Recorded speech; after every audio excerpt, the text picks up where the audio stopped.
아동 3면 환경 기사를 읽어드리겠습니다.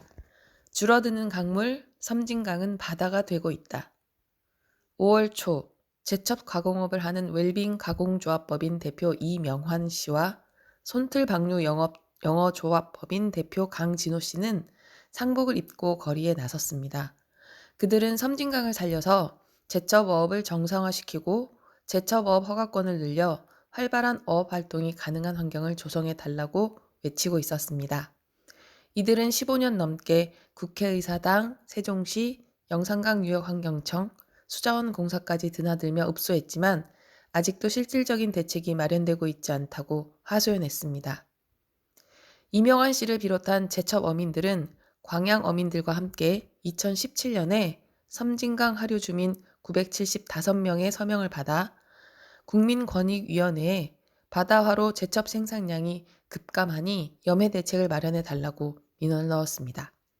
이에 환경부는 2019년 5월부터 2020년 11월까지 영산강청이 주관하는 섬진강 하류 염해 원인 조사 및 대책 마련을 위한 연구 용역을 실시하고 단기적인 대책으로 섬진강 유역 세계댐의 방류량을 늘리고 다합 치수장의 치수량을 탄력적으로 운영하는 방안을 내어놓았습니다.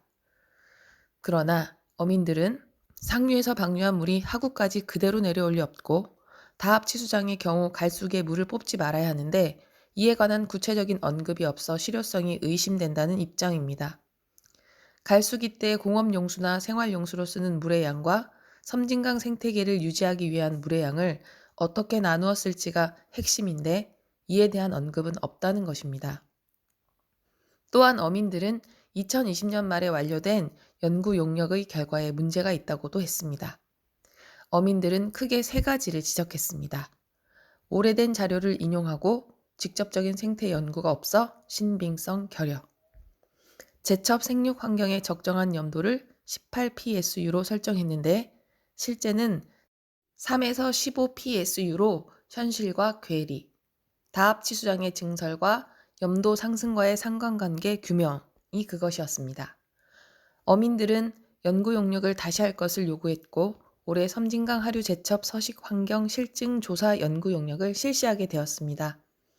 하동궁 해안수산과 담당자에 따르면 자문회의를 통해 하동과 광양의 어업인 대표들과 전문가들의 의견을 모아 영산강청에 전달하고 연구 용역 과업에 반영되도록 해달라 요구했지만 건의사항이 다 받아들여질 것 같지는 않다고 합니다. 1차 연구 용역을 실시한 기관이 다시 2차 용역을 맡아 신뢰도가 떨어진다는 어민들의 시선도 존재합니다. 하동군 피해대책위원회 전문가 자문위원인 한국해양연구원 정혜수 박사는 제첩 염해 문제가 한두 해 된 문제가 아니다. 원인 제공자가 누구냐, 피해 당사자는 누구냐 하는 문제가 분명히 규정되어야 하고 어떻게 해결할 것이냐 이런 데에 초점이 맞춰져야 될 것 같다. 아직도 원인이 이것도 있고 저것도 있고 요즘은 또 다 기후변화 때문이라고 하니 그럴 수도 있고 그런 얘기하다가 시간이 다 가고 있다고 말합니다. 그는 2004년에서 2007년, 2015년에서 2017년 두 차례에 걸쳐 섬진강 하구를 조사했습니다. 이 조사에 따르면 섬진강 하구 쪽에서 상류 쪽으로 바닷물이 들어오는 거리는 급속히 늘어나는 반면 담수의 방류량은 감소하고 있습니다. 바닷물이 들어오는 최대 거리는 2005년에서 2015년 사이에 22.6km에서 24km로 늘어났습니다.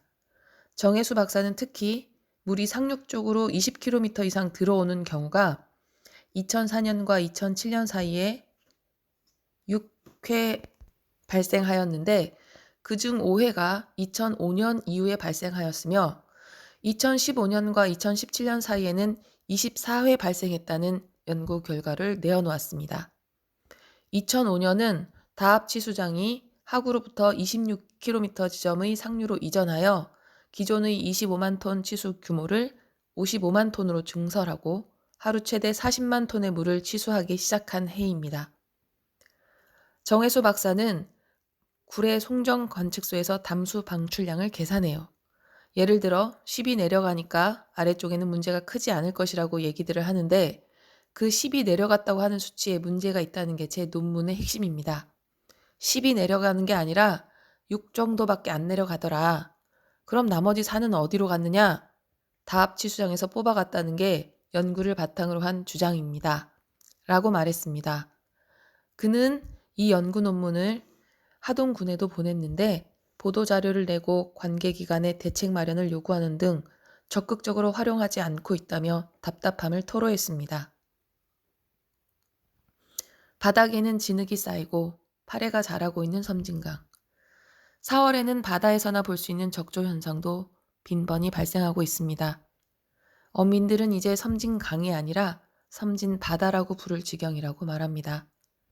강의 상류에서 적정한 양의 물이 내려오지 않아 모래톱에는 나무와 풀이 자라 육지화 현상이 벌어지고 있습니다. 강물의 80%를 타 지역의 생활용수와 공업용수로 공급하고 있는 섬진강이 겪고 있는 현실입니다. 이런 현실을 외면한 채 국가물관리위원회는 작년 4월 25일에 극한 가뭄 때 섬진강 물을 더 많이 퍼가겠다는 계획을 내어놓았습니다. 거꾸로 가는 국가 정책에 어민들과 섬진강의 시름은 점점 더 깊어만 가고 있습니다.